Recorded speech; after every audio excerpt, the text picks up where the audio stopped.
Nagtipo naman ang ilang grupo sa labas ng Senado para sa iba-ibang panawagan. Kabilang ang paglilitis kay Vice President Sara Duterte at pag-aresto kay Senador Bato de la Rosa.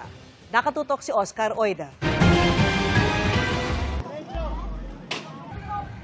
Alas 10 ng umaga, nagtipon sa harap ng Senado ang mga miyembro ng Power for People Coalition.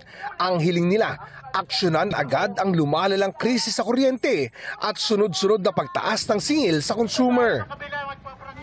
Ang pinaka-main na objective namin dito, tumino ang Senado, maglingkod sa sambayanang Pilipino sa halip na mag-agawan sa kapangyarihan. Alauna naman ng hapon nang magpakita ng kanilang suporta kay Vice President Sara Duterte ang ilan niya mga followers. Kasi marami ngayon nagbibigay ng naratibong mali tungkol sa Duterte families. And I am so disappointed. Isa rin akong OFW.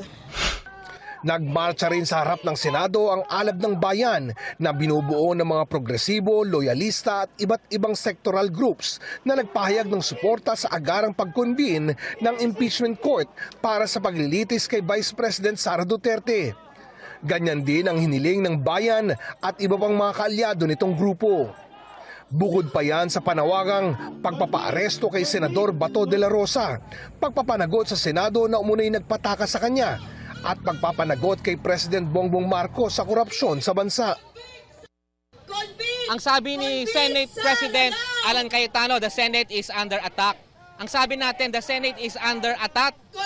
Attack na makontrol ang kapangyarihan, attack na protektahan ang mga kurakot, attack na mapatakas ang mga berdugo.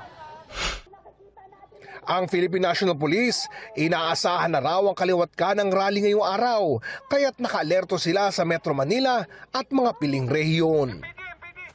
Oscar Oida, nakatutok, 24 oras.